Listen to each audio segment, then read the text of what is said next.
And hello and welcome to AleksTabletops MTG Quick Study episode 11. My name is Alex and let's start our 11th match.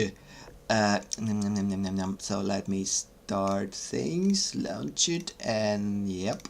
In this episode we continue to play with Mono Green with the Splash of Red. Sorry for that, it's a little bit repetitive, but again, I want to make sure that this deck is efficient enough, and in order to do that, I needed to play as much matches as possible. And I actually make this deck a little bit better because now in this match it's still probably a splash of red, but a little bit later I will make this deck a borderline red because yeah. And at this point, again, this recording was done about like a week ago, maybe more. This deck is a little bit better. It's actually much better now. I changed it a lot since then. So RPG, we played as RPG versus Rattenkoining. What? Rattenkoining. I don't know. Koenig? This is an interesting nickname. I decided to consider the fact that we took a pretty bad hand. This is actually a pretty bad hand. If we're not going to get a third land, we're in trouble. Because of this, I decided to plant a Old Grown Dryad as fast as possible. And now we know that we playing against Dimirs, which is a bad combination because usually Dimirs are pretty annoying.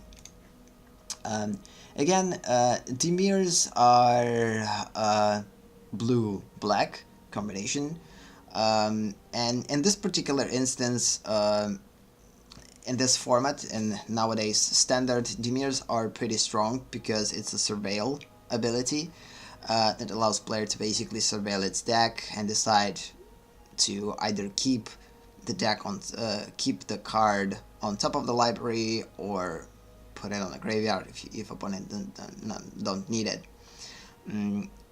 Okay, we get Rabbit Bite, and what we will do is 100% probably will use Rabbit Bite and kill a T2 without question. I guess I get distracted outside of the game. So at this point, the only problem is that we lost Vine Mayor. This is pretty bad because ideally we would want that. So this game probably will progress relatively slow. I don't remember if we're going to win or lose it, but at this point I believe we're getting closer. If we actually will get lucky, we will be able to kill opponent. No, not anymore. The Eldest Reborn, and considering the fact that we have only 2 lands and not able to blend anything, this is pretty disappointing. At least we got a 3rd land and now able to play Ranging Raptors. Thank you.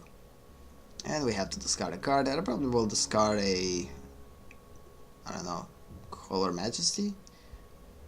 I truly don't remember what I discarded. At this point I would choose either Primordial's Growth or Allosaurus. We might need Goreclaw.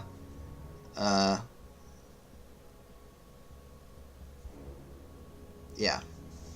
The only reason why I decided to discard it because we're not going to have enough lands to survive, I guess, and utilize it. Only because of this I decided to get rid of it.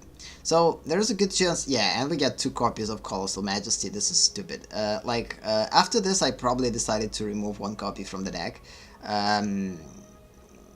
Because having 2 copies seems a good idea. It will give us double additional growth or draw. But in most cases it's actually a bad idea. And opponent is going to steal our Vine Mayor, I believe, because there's not that many cards. Yeah, this is pretty bad already. I need to think of something.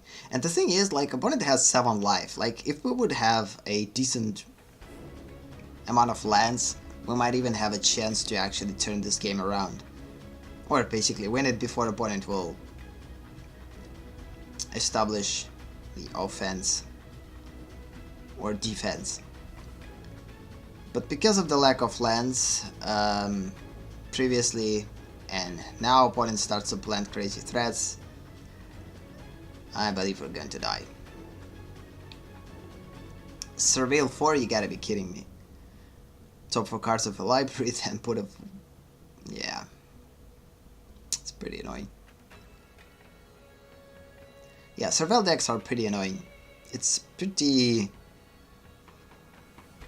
crazy to play against them, because at this point I truly don't have anything to say about this match. I mean, we're probably going to lose it. Although we still have a chance. Right here I probably will discard Colossal Majesty. Yep. I'm still planning on utilizing a Allosaurus at some point and kill for 3. So my hope that we'll put Gorklaw, and next turn we will hopefully get additional land and kick Allosaurus and kill for 3. Because if not, we're going to die pretty quick. And also at this point... oh, this is bad. Yeah. Combinations of Eldest Reborns killing me.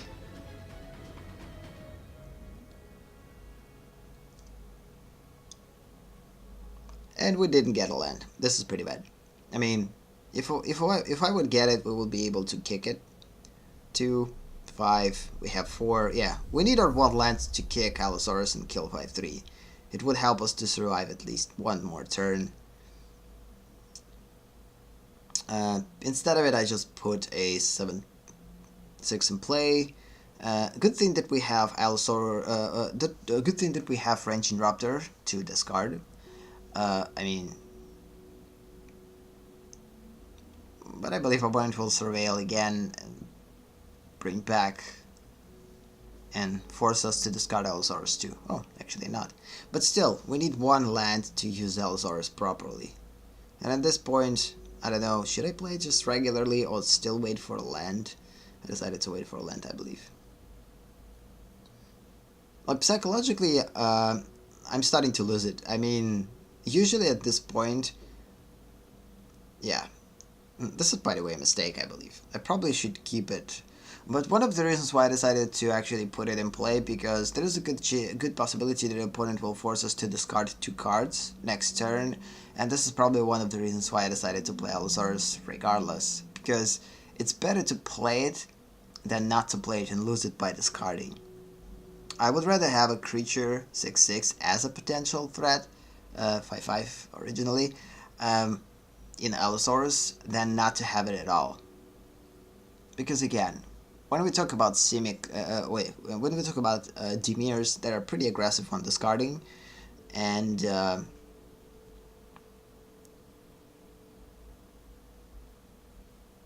usually playing against them, you need to play cards rather than wait for them.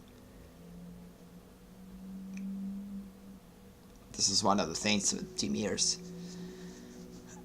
Yeah, at this point I'm just redistributing a pretty decent amount of... This is, by the way, that was pretty interesting thing. I mean, we actually attacked the opponent pretty aggressively at this point, and like, if we actually will get a proper land, or if opponent's not going to be able to do anything, yeah, opponent's going to return Allosaurus back. Surveil, force us to discard something. Probably will discard Pelaka Worm, because we're not going to have to be... we're not going to be able to put it in play. So we actually get pretty close to winning, I believe. At this point, every turn is a crucial turn. We might kill opponent with 1. Please don't discard Pelaka Worm, man. You don't have lands for it, yeah.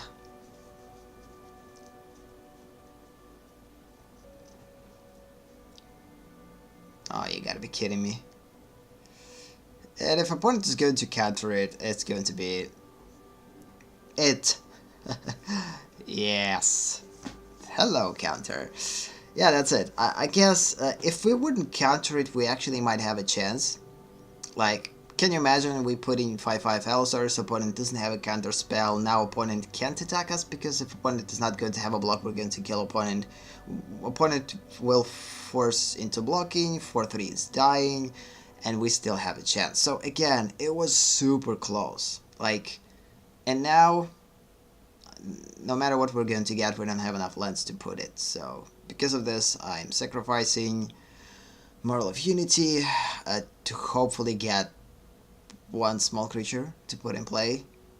I decided to take something that has value in lands and mana. But what's the point if opponent has another one? Yeah. Yeah, that was a quick one. That was pretty, how to properly say it, close one, yeah. We actually had a chance to win.